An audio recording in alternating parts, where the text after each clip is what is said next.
to another episode of Mama Knows Best. My mama isn't here, but she knows best. But I figured I've gone on 21 dates so far, and I have 27, right? I'm going right into this. I want to do, if you guys ever watched, what's it called? Ned's Declassified School Survival Guide, where it was like a group of friends in middle school who are trying to survive the middle school experience, and he would give tips as he was experiencing stuff. So I wanted this to be, after going on 21 dates in the past month and a half ish, I wanted to give you guys tips and go over some questions that you guys had for me, which if you ever want to ask me questions or interact with me, go to Instagram. I always post stories to where you can comment questions, and I always answer them on these podcasts, or my mom and I do, but she's not here right now. Bless her heart. Anyways, okay, so this will be a first date survival guide, and I'm just going to go through questions that people have asked me after going through this process and getting a lot of experience, I guess, very quickly. So first question. This is weird doing, podcasts are weird doing alone. Even though I'm used to being in front of a camera by myself, talking to myself, podcasts to me are better with other people around, because then you have somebody to bounce off of. Anyways, okay, first question. For the first date survival guide, how do you prepare for a first date? This is so important. So me personally, I'll walk through it and give you guys guidance. But for me, for all of these dates, I have learned that you need to go into the date feeling 110% confident in who you are and how you feel physically, mentally, everything, right? So everybody's routine is going to be different. My personal routine is I like to go on a walk, run, get my physical energy out, because I'm a very energetic person. So one, it helps me, exert energy. So I'm not coming into the date like, whoa, what's up? What's your name? Whatever, which has happened on some of these dates. But I like to get out my energy. I like to physically feel good, because traveling a lot takes a toll on you physically. So I like to get out and be active. 2, the biggest thing that I do to prepare for my date is I eat right before.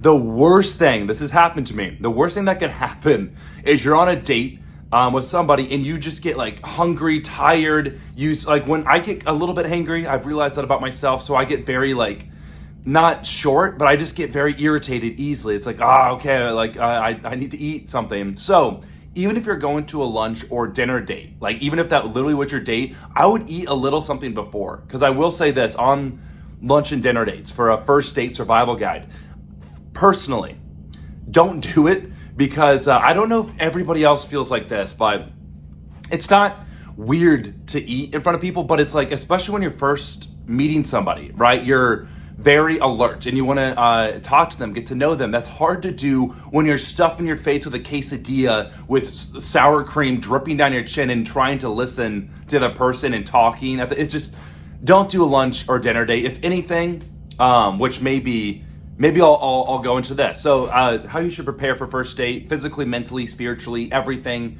Do whatever you have to do to feel good. For me, working out, eating right before, and I do a little bit of journaling, reflecting before I go into the date. What is the perfect date setup? I know that's one of the questions on here. DM me if you have any questions, and I'll answer it in the next podcast. Because I think this should be a series, first date survival guide series. What is the perfect first date setup? And after going on 20, I think I have a good formula for what, how you could frame the date to make it as good and as fun as possible. And that is, meet at a public place, and typically it could be a coffee shop, a bar, somewhere where you are going to be around people. However, you're kind of in your own corner, conversating with each other. That's very important. Meet somewhere public, to where you're getting coffee, a drink, whatever you need, and talk for an hour or two. Get to know each other. Just have fun. Get to know each other's mannerisms. Break all of the barriers. With the first date, that's the first thing that you should work on. And just being comfortable, being yourself, and getting over that hurdle of hey, we are strangers here on a first date. Get over that. And usually the coffee shop, a bar, something will allow you to get over that icebreaker hurdle. So then you guys get more comfortable, right? So after that, after you go through this, the hour to 2 at just a nice place, getting to know each other, you should do an hour to 2 of an activity where when you get to conversate at a bar, coffee shop, you get to talk, you get to really know the person. But when you go do a date activity, you get to see their character, their personality, how they act in scary scenarios. If you're going skydiving, how they act in escape rooms are a good test of how somebody deals with pressure. Date activities are always a fantastic way of getting to know somebody in a fun way without it being like sitting across each other and asking like interview-like questions, which that's a whole topic in itself. Never do that. But yeah, so an hour or two of getting to know each other, an hour or two of a date activity, and then usually a 4-hour date is pretty good. After that, it gets a little bit, repetitive, long, and just kind of want to end it on a good note. So do that. At least that's what I've done. And through the 20 dates, it's worked really well. So I suggest that. Okay, another question. Best questions to ask on a first date. This is God, I wish I had somebody to bounce off of. This is a whole thing to me in general, right? For me personally. And if you follow me on social media, you probably could tell I like to get deep. I like to reflect on life. I like to contemplate questions that a lot of people avoid contemplating. So for me personally, on these dates, I like to ask questions, and I use my brother Casey told me this framework he uses when he talks to people, networking or whatever. And it's always stuck with me. It's not like I'm going through a checklist, but it's always stuck with me. And the acronym is FORD: family, occupation, relationships, and dreams. And if you ask questions in those 4 categories, you really do get to know a person. And you could ask anything. So with family, like, tell me about your childhood. How many brothers and sisters do you have? For occupation, what do you do for work? Do you enjoy it? Do you have any funny work stories? Do you know what you want to do in your career? So even just those 6 questions I listed off are all good things you could ask to really get to know a person and how they feel about their life, where they're at. So that's a general framework where people who, have a tougher time conversating, you can walk through those questions. For me personally, I like to know all of that, but I also like to ask very deep questions of I won't go on them here because I don't want to give away my secrets, but questions that make a person think and show a lot of character. Like when there's specific questions you can ask that will reveal a lot about a person, whether they know it or not. And it's always interesting on how a person responds, how they react to a deep question. So yeah, try to get away from the surface level, man. So many people are afraid of diving deep into who they are, into who they're with. But do you really want to spend hours staying at the surface with somebody and continuing to do that over multiple dates when maybe later on, date number 5, you figure out like, oh man, this really bad thing that we didn't talk about on date number 1, and you could have eliminated all of that time if you would have just talked about it. So I always say a good rule of thumb: get deep quick. Obviously, give room for getting to know each other, but get to know each other on a deeper level rather than just staying at the surface, man. So many people stay right here. Go down, dig deep. Okay, what's the most attractive qualities on a first date? This one's pretty easy for me. I enjoy a person who, one, knows how to have a good time. There are people, not these dates at all, these all have been really fun, but I know people who I don't know what it is, but it's hard for them to have fun. Like, they judge other people, they have negative comments to always say. It's like, those people are not fun. I've never been attracted to that. I enjoy people who, we could be sitting at a park and there'd be nothing happening, but we have the best time because we know how to have fun.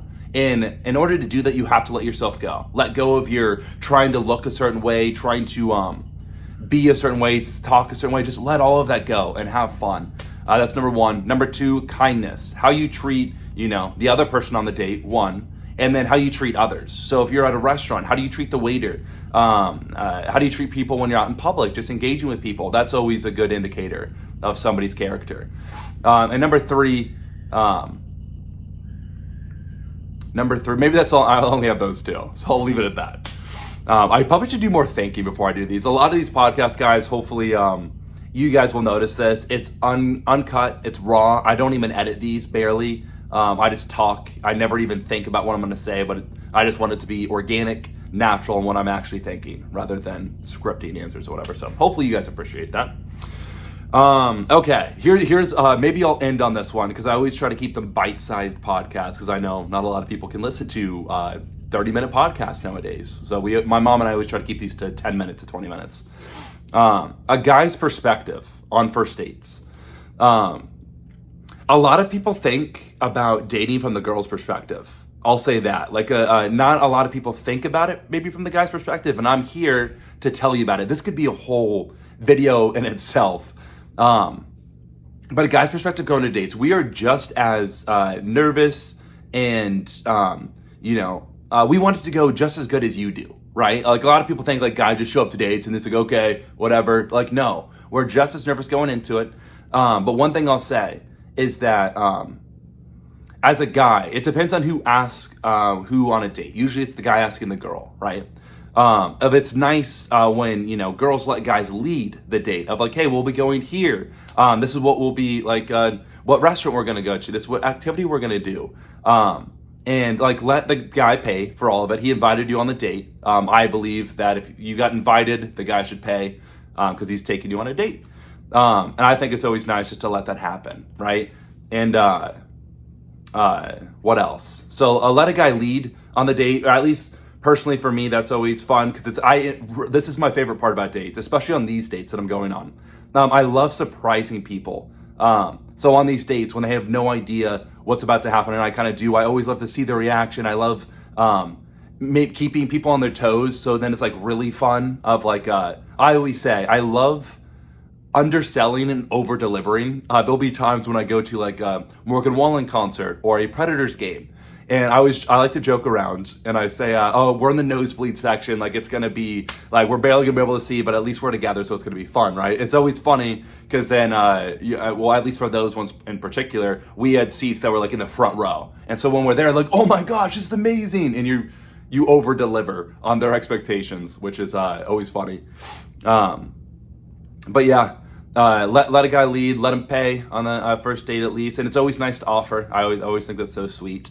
And yeah, just know that we are just as nervous. We are getting to know you as well, and guys have just the same amount of insecurities as girls do. That's what girls don't think either. Girls think that guys don't have emotions, that we're not emotionally invested in our dating journey. And I will say, like, especially with dating culture nowadays of dating apps and how people are meeting, like on the guy side at least, so I can't speak from the girl perspective. I wish I could talk to my mother, but then again, she's been married for 30 something years.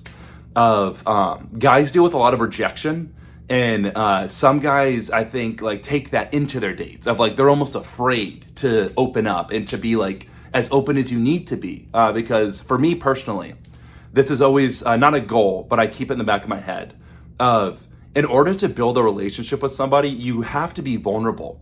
And for men, at least, and from the men in my life and the ones that I've seen, or like, I don't know, throughout my life, we have a hard time opening up. For me personally, I used to have a really hard time opening up because just stuff in my past, and it's hard to know who to trust. You don't know anybody's intentions usually on the first date, but I always assume the best in people, and I always like to be vulnerable with the girls to show them that like, hey, this is a safe environment. I'm going to be vulnerable. You can be vulnerable back if you want, but just know that I don't judge, and that's why I'm sharing what I'm sharing. And hopefully people don't judge me for that. But anyways, okay. I think we'll stop there. We're at almost 14 minutes. So if I keep on going on, it'll go on and on. But if you guys like this kind of style of a podcast, first date survival guide, to where you guys can ask me questions on Instagram stories, comment, DM, whatever, and I'll answer them on this podcast and give you guys an insight from somebody who's going on many dates. So I'm going on 27 dates, and I actually am about to end it at the end of June. So we're approaching the finish line. But after that, I'm going on 7 more dates with 7 girls that I picked from the 27, and then I'm going on 3 dates after that. So the dating journey is continuing. I'm learning a lot about myself, about people, and about just like, yeah, life in general, man. Like, I'll end with this. I'll just say life, I know I'm bouncing everywhere. I'm so grateful. I'm genuinely so grateful, man. I have hit some really low points in my life, and relatively, not recently, but like relatively recently, to be honest, of like the fact that I get to do this and meet so many amazing people and have so many beautiful experiences has been such a blessing. I don't take any second for granted, and I always say this of looking at a mountain up, right? You don't know the path. You don't know how you're going to get to the top, but you're taking the step to get there. Looking back, like looking back in your past, it's 2020 vision. You're like, oh yeah, I took that path and there was a rock right there, so I had to move it, get over that hurdle, go over that hurdle, and then finally I reached the top. This journey happened at a point in my life where all of my past experiences, which I have been through a lot in the past, especially the past few years of running my own business, being a full-time content creator, I've learned a lot, and it's prepared me for this journey and navigating it, because this is a very strange situation to be in. My mom has literally picked 27 girls from around the country for me to go on dates with, which is so crazy, but I'm so grateful. It's a blessing, and I've learned so much, and I just want to say thank you guys who are watching this. Thank you who are staying this long on the podcast. I don't know why you do want to hear me talk, but I appreciate you. And yeah, hopefully my mom will be in the next podcast. I hope so. Anyways, thank you for watching. Love you guys so much, and I'll see you in the next one. Bye.